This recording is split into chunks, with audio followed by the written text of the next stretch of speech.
Hello and welcome to the European Report. Here we are once again in the European Parliament here in Brussels, which is the heart of the European Union.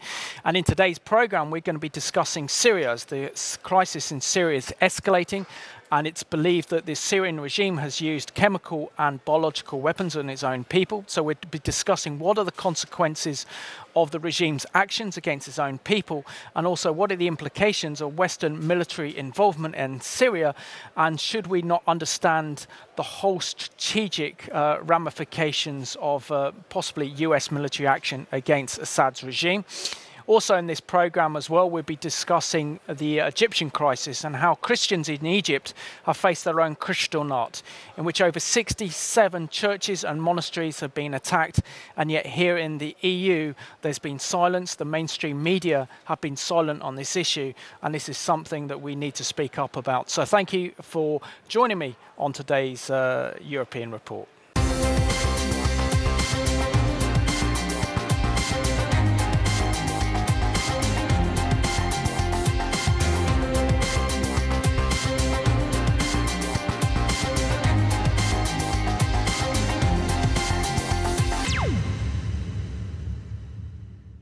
MEP Hannu Takkala from the Finnish Centre Party, and Paolo Kotsakka, who's an expert on Iran and the Middle East. So, gentlemen, welcome to the Middle East Report. I'll start off with you, Hannu. How was your recess, and what does this parliamentary year mean for you? It's the last year before the elections, and of course, it's going to be a very interesting year, and we have a lot of on the agenda at the moment. And of course, there are a lot of big issues concerning the Middle East. Now the Syria, it's the most urgent issue at the moment. Of course, Israel, peace process, and many others. And then, as we all know, in the Europe at the moment, we have the financial crisis, so we have to do something also in that field. So I think it's going to be very busy and very interesting year. And when the elections comes, of course, it means that March or April, the members they are in the member states, and they do campaigning. So what can I say? It's going to be busy and interesting year. I know a lot of our Finnish viewers will certainly be wanting to vote for you when you come up for re-election, and if you're British, I would encourage all of our viewers watching today's programme to get behind you and support you, because it's so important we have bold and courageous MEPs like yourself standing for Islam, standing for truth and righteousness here in the European Parliament. Thank you. Paolo, it's great to have you back on the programme. Did a superb job on the last programme back in July. August is usually a quiet month, but we've seen so much happen in the Middle East, with Iran, with Syria and Egypt. In a nutshell, what do you think are the key developments that we should look out for and trends that are taking place in that very volatile region? Thank you very much, Simon, for your welcome words. And I'm really very pleased to be next to Hannu, a very, very good colleague that I certainly would recommend as a parliamentarian for our Finnish co-European citizens. I think that the major feeling among the European public opinion is that there is a sense of being lost, because so many things are happening, so many actors that the normal citizen is really unable to cope. And I think that most of the press has not been very helpful, because it has been contributing more to the confusion than to the clarification. It is true that there are several extremist groups of several obedience, and sometimes they are allied, some other times they quarrel one with the other. This is a reality, but this should not hide the fact that a very serious step was given by Assad regime in Syria, and this step is unequivocal. They bombed with chemical weapons civilian population. This is at this stage, for those who have moral standing and some information, this is undeniable. We cannot hide this from anyone else. What we can discuss, and it's perhaps a must, is why did it happen, what is happening on the ground, what is the best answer. I think, in my personal opinion, what we see now in Syria is that Assad is more and more a prisoner of Iran and its forces. It is the Iranian Revolutionary Guards that are calling the shots in Syria. They are the ones who are organizing the mercenary forces from Lebanon, Hezbollah from Lebanon, but from Iraq as well. The press did not say a word about that.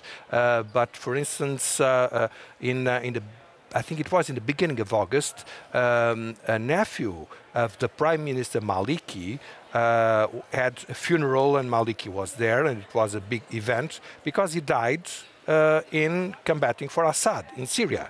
The same that happens in Lebanon happens in Iraq, because the procedures are very similar. These are countries where Iran as following organizations. So I think that in Syria, Assad means every time less, and Iran means every time more. And I seriously doubt that Assad would ever give this step of bombing by chemical weapons his own population without, at the very least, approval from the leaders of the Iranian regime. I doubt it very much. I agree with you very much on that point. And you've had a busy summer, haven't you, Thomas? I know that you've just come back from Jerusalem, so can you share with us some of the news information you have to share? Well, thank you, Simon. It's good to be back, and good to be back with such good and knowledgeable friends as Hanno and Paolo. And I should also add my support to Hanno. But not only that, I wish that Paolo would be back in the parliament next year. And I'm trying my best to convince him, because we need him in this parliament. Yes, it's true. I just came back Friday from Jerusalem after having spent 3 days in meetings with government leaders, and also met with the Speaker of the Knesset. Obviously, you know, they are not in a position to share information which you cannot find in media. So I would lie if I said that I have something very, you know, confidential information that I could share on this program directly from Israel. But obviously the situation was tense, and the people that we stayed with, you know, they were checking their gas masks, you know, just to make sure that they were in order. And you could sense the tension in the air. But nevertheless, I do admire their leaders, the people as such, living in this, you know, constant threat of attacks. And there's a good story from one of the news programs. The news came on, and they said, well, today Iran has pledged that they will attack Israel as soon as someone will attack Syria. And then he continued and say, and the weather will remain the same. So even in the midst of these crises, there is humor, and there is, you know, a very calm way of dealing with these things. Absolutely. I think that's a Jewish experience, though. I just want to read out these very interesting letters. We're talking about Syria, we're talking about Iran, we're talking about Egypt and the Middle East. And this one, a short guide to the Middle East, and it says, Sir, Iran is backing Assad. Gulf states are against Assad. Assad is against the Muslim Brotherhood. Muslim Brotherhood and Obama are against General Sisi. But the Gulf states are pro-Sisi, which means they are against the Muslim Brotherhood. Iran is pro-Hamas, but Hamas is backing the Muslim Brotherhood. Obama is backing the Muslim Brotherhood, yet Hamas is against the US. The Gulf states are pro-US, but Turkey is with the Gulf states against Assad, yet Turkey is pro-Muslim Brotherhood against General Sisi. And General Sisi is backed by the Gulf states. Welcome to the Middle East and have a nice day. I think that sums up the whole situation we're facing in the Middle East right now.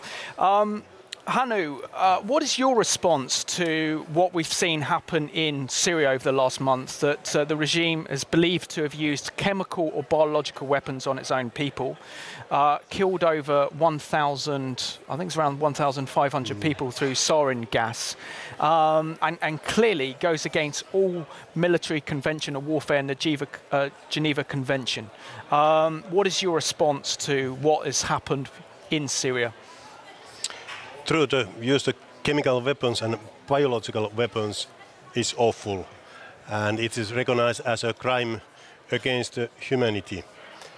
Of course, ideally, using such weapons should be made impossible, but how do we do that? That's the question. Anyway, I think that anyone who using them has to be punished, and intelligence should find out the sources of the chemical weapons. Actions could be taken against the suppliers, companies and/or countries. And if the military attack is really the only way to halt the use the chemical weapons in Syria, we have to make absolutely sure this is the right way. Wrong action risk increase violence and extremist and runs a risk of the conflict expanding to the whole region. And blindly lending support to Syrian opposition is not the answer. As you may know, I met the Archbishop of Syria, or Patriarch of Syria, Georgios III, if I remember here, Georgios III, and he said to me that Christians in Syria are not favoring the military stakes against Assad, because they think that for them it's easier to live under this regime, or if extreme Muslims, Sunnis, take over and take power. Yeah. No, Paolo, you know, what's happening in Syria is horrific. I mean, not only talking about the humanitarian crisis now that over 100,000 Syrians have been killed in this conflict, together now with a refugee problem of over 2 million people and 7 million displaced within Syria itself. Now it's believed that the regime is using chemical and biological weapons. There's calls upon the United States to take military action against the regime.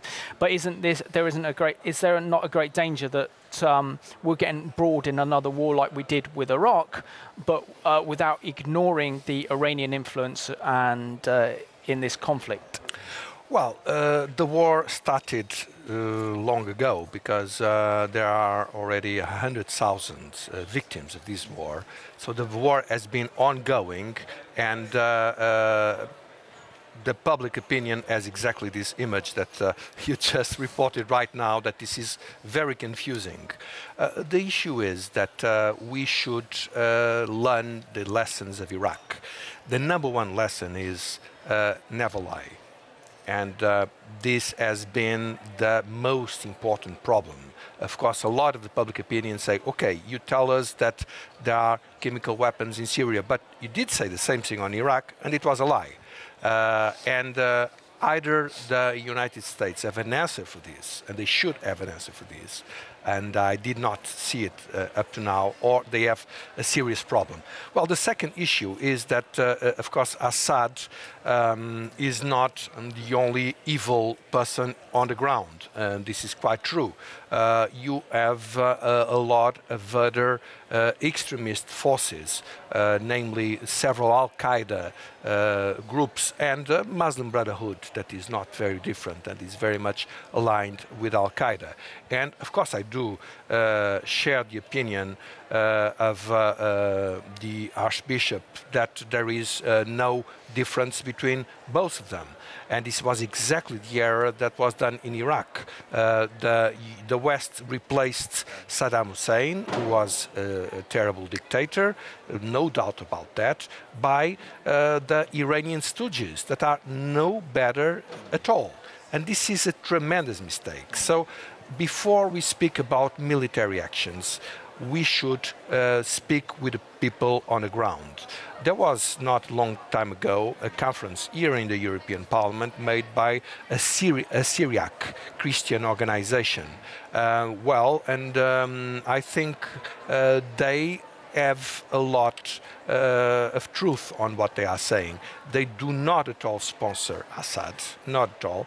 They think that this regime should be removed, but the essential is to build the secular coalition, putting aside all religious extremists. And the secular coalition, of course, can never ignore the Kurds. The Kurds are a fundamental part for it. Of course, cannot ignore none of the other minorities. The Druze, for instance, and several others that exist within Syria. And the bulk of the population that, as we know, is Muslim Sunni, should also be involved, but of course in a non-confessional way.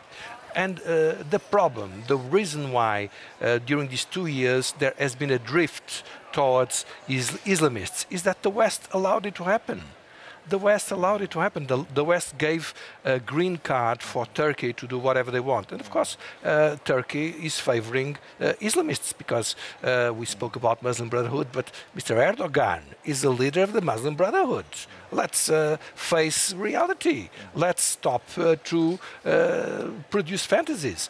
Muslim Brotherhood is a complex organization. Of course, that Mr. Erdogan has a lot of differences and rivalries with the Egyptian chapter of the Muslim Brotherhood, but it covers nearly all the Muslim world. And this organization has an extremist view of what should be done in the world. They really want to rebuild a caliphate. They have a very anti-Western ideology.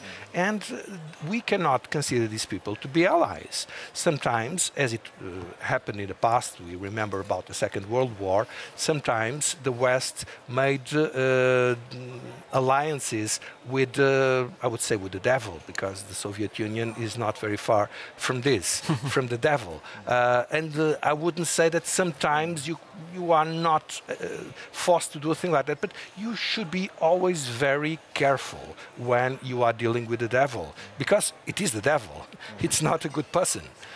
Couldn't agree more. And Thomas, isn't there a great danger here that last year President Obama made it very, very clear that there were red lines and there were conditions, and if the regime crossed those red lines, then they'd feel the full force of American military power. Now he seems to be backpedaling. Now it's a situation unlike Britain where he's trying to seek congressional support in order to conduct military action, and it looks like it's going to be something on small scale. But isn't America in danger of losing her influence and power in the Middle East and being seen as a paper tiger if America doesn't act? Well, when it comes to Obama and his influence in the Middle East, I have always been of the opinion that he has created more confusion than clarity.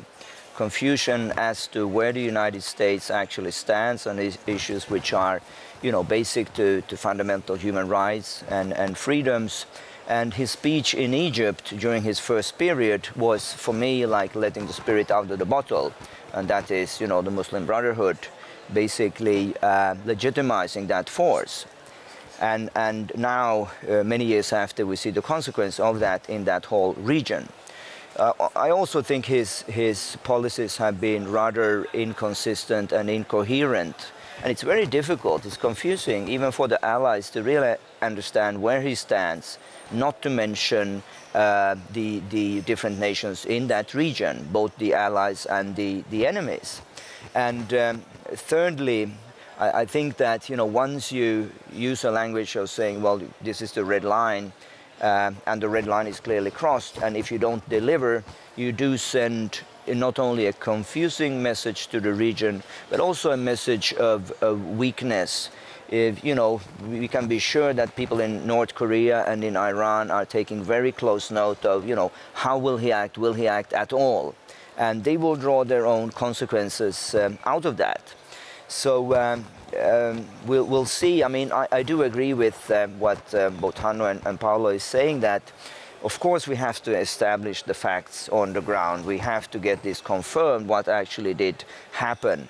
And you may also say that there is some wisdom in not rushing into things based on allegations, but having the clear facts, ideally having the backing of the United Nations, but certainly of the Congress then in the United States. So on the one hand, yes, creating a confusion, having an incoherent policy, but I think we should also give a certain amount of credibility in trying to build a coalition before taking action. Yep. And Paolo, isn't there a great danger here that when we look at the situation in Syria, it's incredibly complex? Is this something that if the West gets involved in military intervention in Syria, whether it's the French or the United States, Britain's no longer going to be part of that because Parliament voted against military action, that we could actually stir up a real hornet's nest? And at the moment, the conflict in Syria is really a conflict between Sunni and Shia control, dominance and influence over the region. In your opinion, what do you think the implications are for the West if we get involved in military action? Well, to start with, I would perhaps make a point that I think is a precision that is very important. What we have seen in the last few months in Syria is that there is a completely different strategy from Saudi Arabia and the Emirates from one side and Turkey from the other side.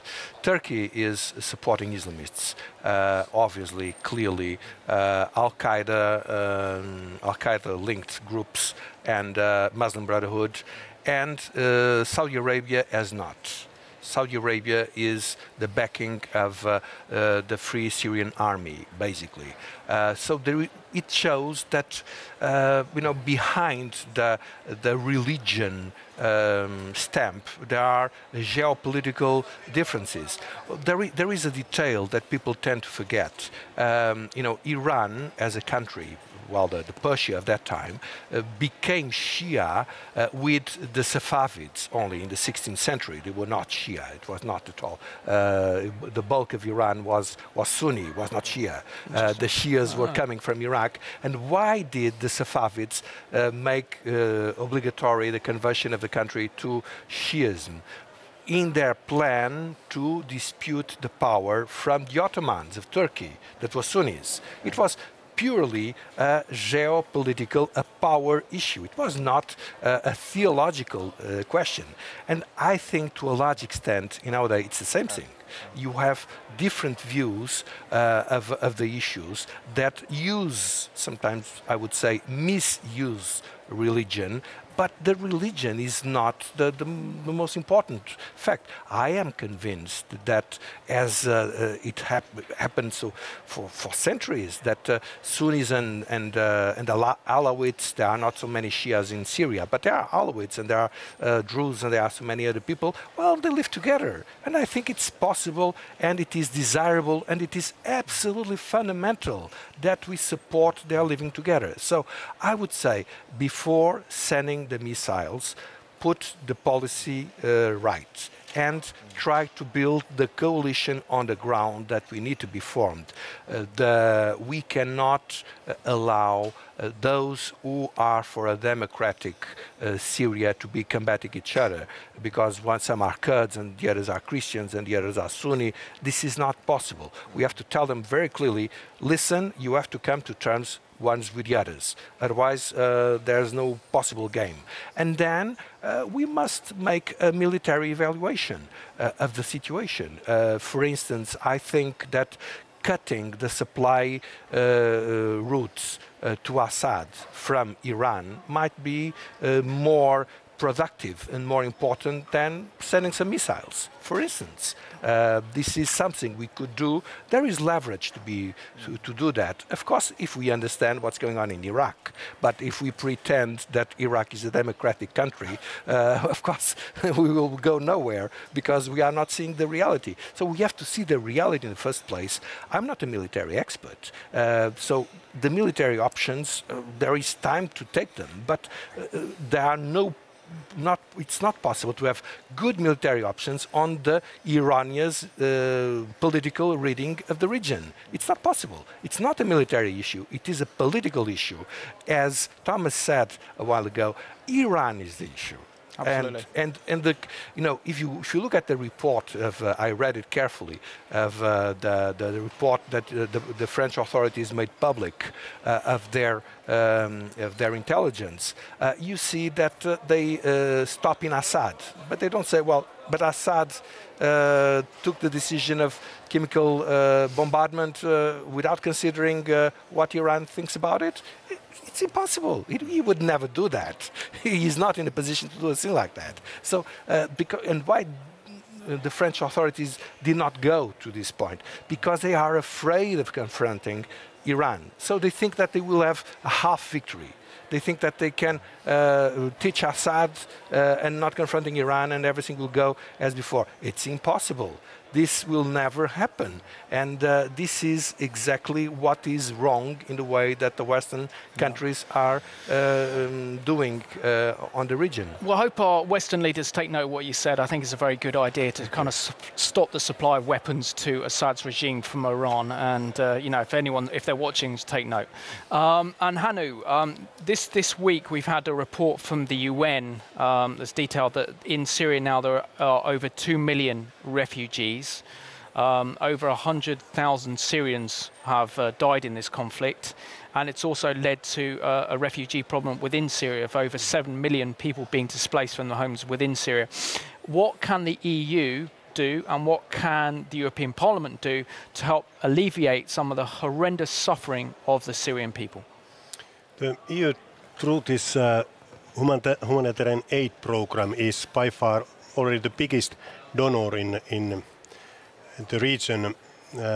So far it has provided about 1 billion euro, and roughly half is coming for the EU budget and one other half coming for the individual member states.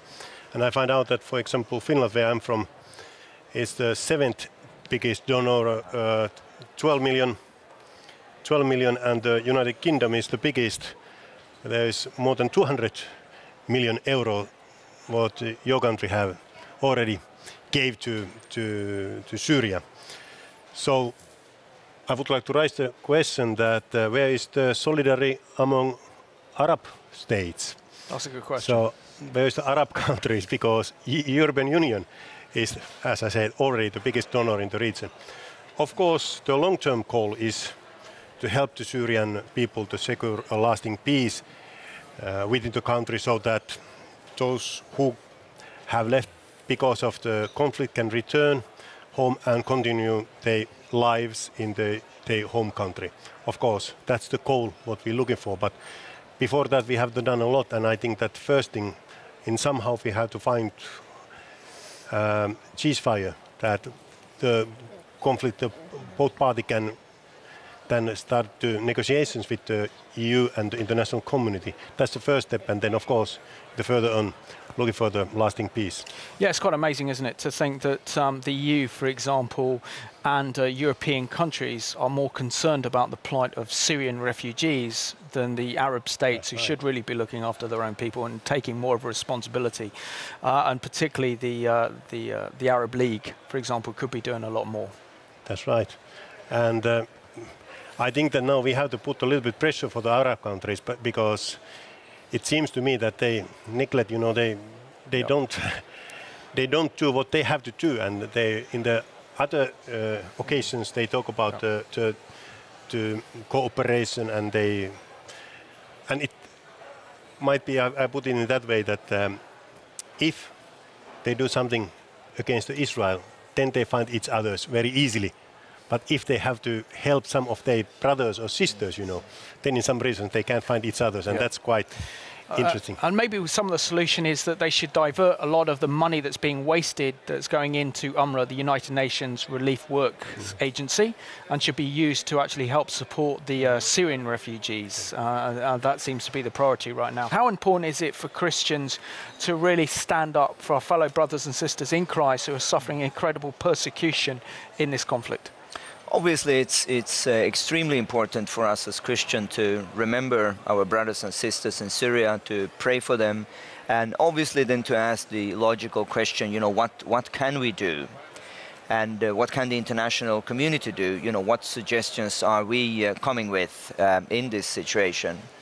It's obviously in a military situations like that, it's not very easy to come with practical solutions. Once you have come through the slippery slope and it's the slaughtering, you know, you can change the question and said, you know, we should have been on our guard several years ago. I think also what we need to remember is that the fact that Assad is a butcher doesn't mean that those who want to topple him are any better.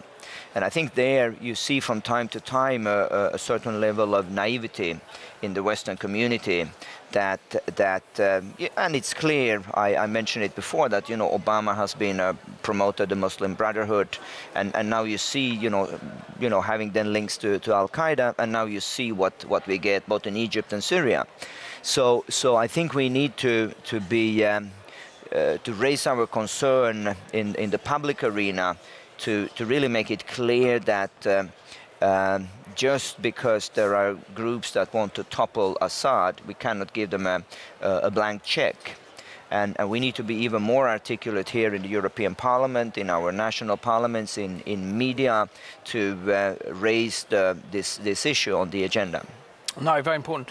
And Paolo, surely some of the best policies the EU can pursue, and also the United States, is a policy of containment, particularly in Syria, of containing Iran and containing the rise of Sunni extremism in the region. What are your policy recommendations for our Western leaders in the EU and also in the United States? Well, I think that what you see in Syria is that the general phenomena of the Arab Spring could not be achieved there simply because you have the most ruthless power in the region, which is Iran, that said, no way, because we need Syria is ours, and whatever it takes, if we need to kill civilians by gas, we do it, whatever it takes, we will not allow this to happen. And this is the major issue. You have, unfortunately, a lot of hate ideologies on the ground. Al-Qaeda is the most well-known. It's not the single brand, but between the whole of them, there is one that is more dangerous than all the others. And why is it the more dangerous? Well, because it comes from the most developed country in the region, which is Iran. Intellectually, it is a very developed country because it is very much centralized. There is a spiritual guide that really calls all the shots of whatever is done by this country. And this country has a long-term strategy to reach the Mediterranean. And that's what they achieved now in Iraq. And of course, for them, it would be tragic to win Iraq and lose Syria. So they do not want this to happen, whatever the cost. This is the main problem and the main issue. And of course, besides that, what you have is a lot of other powers that unfortunately think that they have to rival with the same sort of jihadist instruments. And we are seeing the drift of Turkey. That is quite obvious. Not because I think Mr. Erdogan changed so much. I don't think it changed. I mean, he is the same, but he's showing more openly what he is right now than he used to do. And of course, his plans are really not very good. I mean, he really wants to reestablish a caliphate as well. And so you have a lot of other nasty powers coming ahead, but one has to concentrate on the major strategic threat, and this one is from Iran. If we would cut the supply routes to Assad, I think he would not last much. And this is exactly what I would advise for the European Union leaders to do. That's interesting. And Paolo, I mean, this summer there has been so much going on in the Middle East. I mean, Syria's up in flames with a civil war. Iran is edging closer and closer to nuclear weapons. There's been another revolution in Egypt. And yet there seems to be this obsession here in the EU about imposing economic sanctions upon Israeli goods at a time when the peace process is just starting to be renewed a bit between the Israelis and the Palestinians. Do you think this is the right time for the EU to kind of pushing through and containing Israel instead of spending more diplomatic energy in Syria, Iran and Egypt?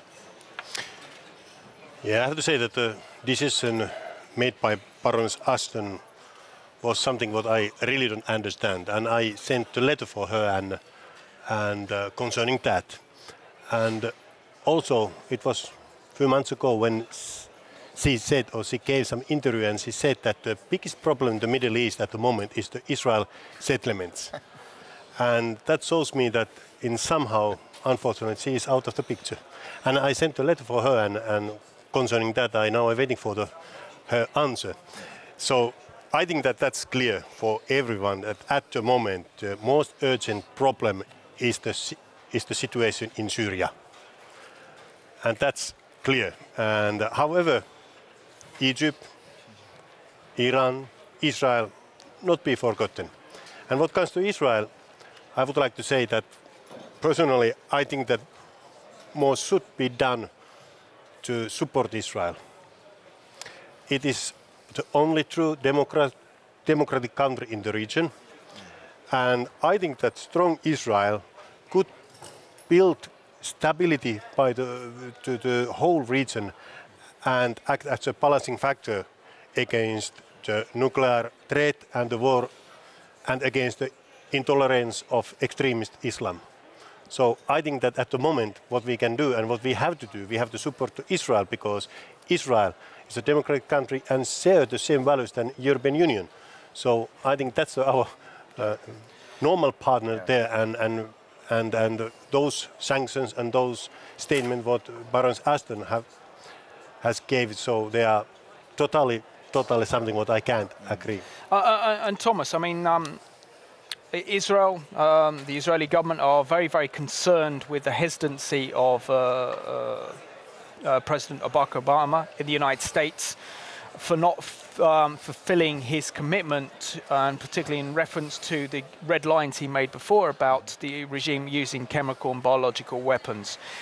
Is there not a great danger now that if, for example, America doesn't take military action against Assad's regime, then this means that the Iranians will see this as a red light to continue, or green light, sorry, to continue advancing their nuclear weapons program without a fear of attack or retaliation?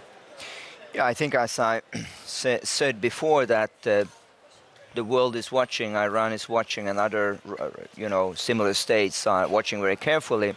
And the feeling I had in Jerusalem last week was that there was a feeling of abandonment. Will the US really step in? Will we, at the end of the line, be on our own? And of course, if this is the case with Syria, that Obama would decide for whatever reasons not to get involved, of course, I think it's not very difficult to understand what would happen as it relates to Iran.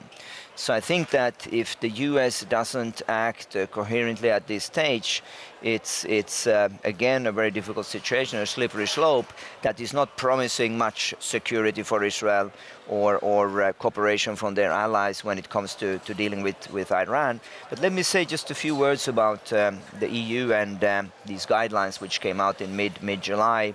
We have also written an open letter to Catherine Ashton when we are disputing many of her main arguments when it comes to the legalities of the settlements. And I think the chairman of the Foreign Affairs Committee, Elmar Brok, made a very interesting comment, being perhaps the most prominent member in this House, where he said that this only shows how out of touch the EU officials, the EU bureaucrats are with the real world. You know, as they get obsessed with these guidelines, it's like they're not even watching the news to see what is really going on in that region. And I think it's much more difficult for both political leaders and normal people like ourselves to take them really seriously. Lastly, there was a caricature which I saw recently, picturing the whole neighborhood, the Middle East, as a neighborhood with, Israel one house and Lebanon another house and Syria another house. And the police came to the house which said Israel, and they were complaining. I said, well, why are you disturbing all our neighbors? And I think it's a caricature, but it could have been, created by Baroness Ashton, sadly. And the next issue that we're going to discuss is what can only be described as Egyptian Christians' own Kristallnacht, Night of Broken Glass, that occurred in November 1938, when synagogues and Jewish businesses were destroyed and attacked right across Germany. And today this has happened in Egypt, with supporters of the Muslim Brotherhood attacking Christian monasteries and churches. It's believed to be around 67, and yet we see and hear nothing, no condemnation from the EU, very little media attention and focus on this, and this is something that all Christians watching should be very concerned and very alarmed. Hannu, what is your take on what's happened in the last month in Egypt and the unprecedented attack on Christian churches, on Christian monasteries, Christian bookshop, and the Christian community, which is about 67 churches and monasteries that have been either attacked or burnt to the ground with the violence caused by the Muslim Brotherhood? So when President Mubarak fell, I said that the development would not bring about a good result. The EU and the international community wanted to have the elections. Of course, the EU was and is the favor of free democratic elections, but I was pessimistic of the outcome, not the process. The process is okay, but we have to remember that Muslim countries, they don't have that kind of concept, which name is democracy. And but what we can say when a democratic conducted elections fails, as it had done within the Muslim Brotherhood. So I think that in the European Union, the EU has a democracy program where one of the issues is democracy training and institution building. And this is what very much needed in the countries where democracy is oppressed. And as I said, that it seems to me that in Europe and inside the European Union, we really don't know the Islam and we really don't know that democracy, it's clear for us, but it's something, that concept, it's not clear for them. And it seems to me that they think about it, one election and only once, and then who elected, that's it. And democracy means much more. It's a human rights, a freedom of express, and all those things. What comes to Christians, as the actual persecution took place, if the EU felt to be too silent, the civil society and individuals, citizens, must be loud and voice their opinions more empathically. I'm afraid that even we Christians have been too silent about the persecution within the Egyptian Christians have been suffering for many years, and which has increased in over recent months. So I can ask why. Of course, you have to make some actions, but also I think that Christian community, us, we have to do something and raise this issue more and more. Yeah, and Thomas, this issue makes me very, very angry, primarily because what we saw in November 1938, known as Kristallnacht, the Night of Broken Glass, was Jewish synagogues burnt down all across Germany. We saw the attack on Jewish businesses, which then led further to the annihilation of the Jewish people by the Nazi regime and Hitler's madness. And yet we're seeing the same thing happen in Egypt today, with 67 churches and monasteries burnt down and attacked, Christians, women raped, and kidnapping of so many other Christians. And yet the EU is so silent on this issue, the media is silent, and the world is silent. Why is this the case? Well, it's a good question. I would say that you can clearly see elements of racism in different ways. I think the perception in the Western world, including Europe, is that whoever is a Christian is a European, it's it's almost like saying it's a colonialist.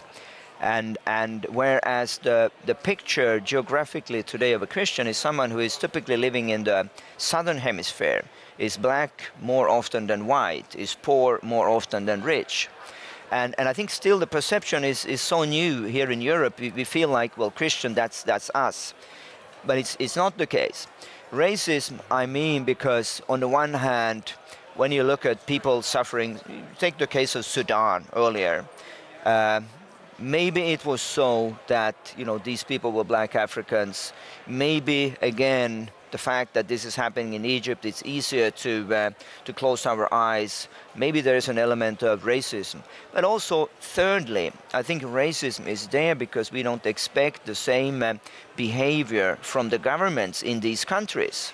So it's like we have a double standard. We say on the one hand we have the UN Charter of Human Rights, but of course we can't take it too seriously in countries like Egypt or Syria because, well. And I think this is racism. If we don't expect the same behavior of you, regardless of which of the 193 member states of the United Nations we are talking about, it's not fair. And it then boils down to the people who are suffering, that we are not putting the leaders, making the leaders accountable. And here, as Hannu just said, I think we as civil society has a lot more to do just to raise this issue and to act before it's too late. Mm. And, Paolo, it's only my observations, but seeing the second revolution occur in Egypt in which General Sisi has taken power, also thanks to over 30 million people taking to the streets right across Egypt in a protest against President Morsi's Islamification of Egypt. But why does it seem that the EU is backing Morsi and the Muslim Brotherhood against the forces of freedom in Egypt and certainly against Egyptian public opinion? It all comes from the same appeasement ideology and attitude that the European leaders are showing, as their ancestors did as well, unfortunately, in the 30s of the 20th century. And it shows up in saying, well, Jerusalem is the problem in the Middle East. I mean, one needs to be a complete idiot or not to know what he's speaking about to think of a thing like that. But I often, the misinformation campaign is so intense. I did meet friends of mine that obviously had, some of them, they have been, for instance, in the Gaza Strip, and they were, oh, tremendous, like a ghetto. And I was looking at them, and they do not make the faintest idea of what they are speaking about. I mean, the Gaza Strip, it's luxury compared with most of what I know in Iraq. Let's be very, very clear on this. But who speaks about this? Who speaks about, the Copts, which are already under Mubarak, and that's why they were not very happy with Mubarak, were another class and were completely mistreated. And I remember to have discussed several times with the Copt leaders and telling them, well, you might be right, but I can assure you something. You will miss Mubarak, because Mubarak might be bad, but the Muslim Brotherhood is 10 times worse than Mubarak. And of course, they learned it. The coup of Morsi declared his absolute powers. And this coup, the real coup, was then, not afterwards, contrarily to what has been said in the press. And nobody said nothing about that. And when the Muslim Brotherhood was making these extensive pogroms of burning everything related to Christians, the European leadership was saying, oh, poor Muslim Brotherhood that is being persecuted. They were actually supporting the pogroms of the Muslim Brotherhood. It was one of the most shameful ever moments of the Western diplomacies. I think that Baroness Ashton has to apologize to Egyptians, especially to the Coptic communities. What she did is absolutely unforgivable. If she does not know what is going on, what is she doing there? Doesn't she have services nobody tells her about? How can she show her solidarity with those who are making pogroms? How is it possible? How can we admit it? Because in Iraq, where the same sort of thing happened, as a matter of fact, you can always say, well, you cannot really understand it from the public opinion in the press and so on. But here, this was clear. And by the way, regarding pogroms, one thing that the Iran is trying to convince is that they are softer and they are more gentle regarding Christians. Well, I would just ask something. How many Christians there are in our day in Basra, in the south of Iraq? How many? They have been all ethnically cleansed. And it was not Al-Qaeda, that does not exist in Basra. It was the Shia extremists that are absolutely no better, no different from Al-Qaeda. Yeah. Gentlemen, down to less than 5 minutes of the program. So Hannu, for our viewers watching today's program who are concerned about the plight of Christians, not only in Syria, but also in Egypt as well, because this is, I believe, what's happened in Egypt in the last month is unprecedented. What can they do in terms of contacting their local MEPs and their national parliaments and having an influence on the EU institutions to take this issue of persecutions of Christians more seriously? Yeah, I think that there's a danger that we too easily turn to the EU, expecting it comes to rescue and solve any problems there. The track record's not great on that one, is it? But however, we should not forget what Christian brotherhood or sisterhood means, especially as regards our brothers and sisters who are victims of persecutions in the Middle East. Individual Christians and churches and Christian communities can and should do much more to show real solidarity to the Egyptian Christians by giving concrete help. And I don't just mean the money or other forms of aid, but by affirming actions such as making our voice heard and taking up their plight with elected representatives and the other decision makers with influence in the area.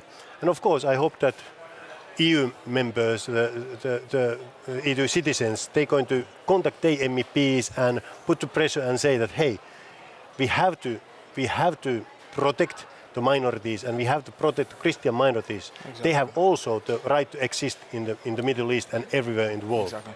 Thomas, I'll give you the last word. So we're down to about 2.5 minutes of the program. So how can our viewers and why should our viewers get involved and actually be concerned about the plight of the persecuted church in the Arab world and in the Middle East, and also give them a voice here in the European Parliament? I think it's obvious from listening to both Hannu and Paolo why we should be concerned and why we should get involved. The question, of course, remains, what can we do? We use, as you know, this motto, pray, educate, advocate in the European Coalition for Israel. And I think it relates to all sorts of issues that we are facing. I recall an interesting discussion, if it's true, I think it's true, between Stalin and his people after the war, concerning the Pope. And Stalin, they said, this Pope is creating some problem in Central and Eastern Europe. And Stalin said, well, how many legions does the Pope have? And I think history shows that, particularly John Paul II and his role in bringing down the Iron Curtain was not a one-man show. These were thousands and thousands of Christians who came together to pray and really to stand for truth and justice, who made a difference. And the Iron Curtain came down. And I think we should take courage and see that it has happened in history before. It can happen again, but it also always starts with us. We can't blame the European Union or the national parliament or media or anyone else. It starts with us. It starts with me. And pray, educate, make sure you know the issues, do your homework, and then advocate. I mean, everyone has a voice. We live in a democracy. And you are more powerful than you can ever think. So as Hannu said, use your voice, in media, making contact with those who are elected leaders, and pray. Gentlemen, I just want to thank you for joining me on this edition of the European Report. And I want to thank you all for watching today's program. We discussed the seriousness of the situation in Syria, which is an incredible humanitarian crisis, and we have to be wary about getting involved in this conflict without really knowing the strategic ramifications of our involvement, particularly if the United States decides to involve itself in military action. But it's so important that we give a voice to those Christians and others who are caught up in this horrendous refugee problem, and also in this horrendous civil war that we're seeing now. And certainly in terms of morality, the use of the regime's chemical and biological weapons that's obviously sanctioned by the Iranian regime on their own people is something that the Western world should not tolerate, and we should learn our lessons from history.